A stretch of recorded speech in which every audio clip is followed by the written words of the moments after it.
Memetic evolution is a vast process of ideas and stories and legends and things competing to get into our brains. It covers all of science is memes, all of religions is memes, everything around us, well, not everything, all the things that we've copied from person to person are memes. I mean, take an example like the song Ring a Ring of Roses. This has an evolutionary history. What must have happened is that some song, we don't know, it's lost in the past of history, was sung by somebody who liked it and copied it. The words probably got changed a bit. People aren't perfect copiers, so they make mistakes. They change the words a little bit. And gradually, one version wins out over another. Now, because America and England are separated, in fact, what's happened is one version has won out on one side of the Atlantic and another on another, just as you get in the Galapagos Islands, one sort of finch on this island and one on another. So memetic evolution is this process of the competition between memes to get copied and to stay in our culture and in our minds. I like to look at culture as a mass of memes. Our culture is all the things that we have copied. So you look at our physical culture, the buildings around us, the artifacts, the television sets, the chairs we sit on, all of these things are designs that have been copied from person to person. They form the physical culture. Our mental culture, our languages, all the words in our language have competed to stay in there. Words that aren't used drop out, everybody forgets them. Words that are really useful stay in there. Our belief systems, our political systems, these are all competing too. If you think of the competition between communism and capitalism, these are great, huge memetic structures, memeplexes I would call them, complexes of memes that go around together, that have competed in the world for space in human brains and cultures. So our cultures are this massive, moving, ever-changing, evolving process. Once you start thinking about memes, the obvious question is, when did the first meme appear? When did this start in human evolution? I think the evidence suggests that something like 2.5 million years ago, the early humans, our ancestors, started to copy each other. They couldn't do it very well. They didn't have very big brains, but they began. That set off memetic evolution, memetic competition. That is the competition between memes. So let's suppose that somebody's discovered a new way of carrying fruit back, making a basket, say. Now, that's a meme. That is competing to be copied. It's trying, if I might use that expression, to get copied by lots of people. Now, what happens? Anyone who's good at copying that meme and any other memes around will have a survival advantage and pass on the genes that made them good at that. Now, what I'm saying is this. Imitation is difficult. It requires a bit bigger brain.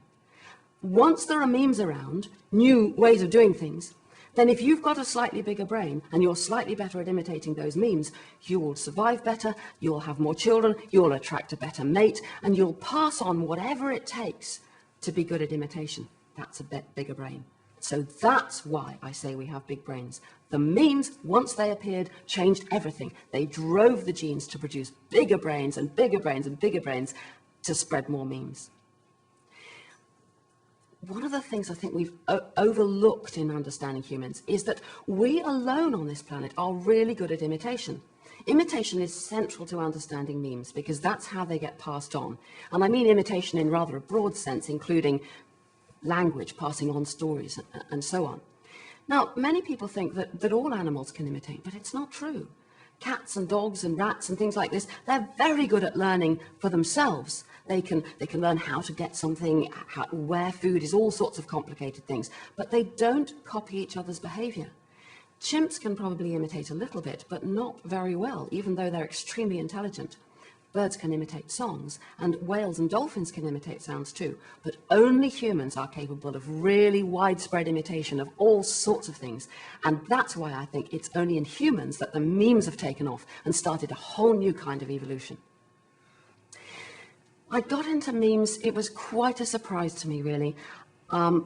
I got very ill and I was lying in bed for about 6 months. I couldn't get up at all. I couldn't work, I couldn't talk to people, I couldn't do anything except read a little bit and think a lot. And I reread Dawkins' The Selfish Gene and came across the meme idea again. And I was just lying there and I began thinking and thinking, and I realized that no one had done very much with this idea, but here was dynamite. Here was the idea of a second replicator, as powerful as genes, but running in a completely different way, using our own brains. And I'd lay there in bed, and the memes, as it were, used my brain. in the most fertile way, and I just kept having ideas. It was quite exciting and extraordinary to me to lie there immobilized in bed and yet to be having all these ideas. And, well, months and months later, when I finally got better, I went out and talked to people. Is this rubbish or is this worth having? And then I wrote the book. And now people are testing the ideas and will eventually find out whether it really is as wonderful idea as I think it is. I get a lot of criticism. Some of it is from people who just don't get the idea. They don't see the power of memes as replicators. That kind of criticism, it's not important. The interesting criticism comes from people who do get the idea and they say, but it doesn't work this way. Oh, it can't explain the big brain for this reason. Oh, there's lots else going on. It's not important. And there, in the end, what matters is, can the theory of memes produce testable predictions, different predictions from other theories that can be shown to be right or wrong? I think it can. There are already people out there testing the big brain hypothesis, testing the theory of altruism that comes out of it, testing different aspects of meme theory. I think it's doing pretty well, but it's early days yet.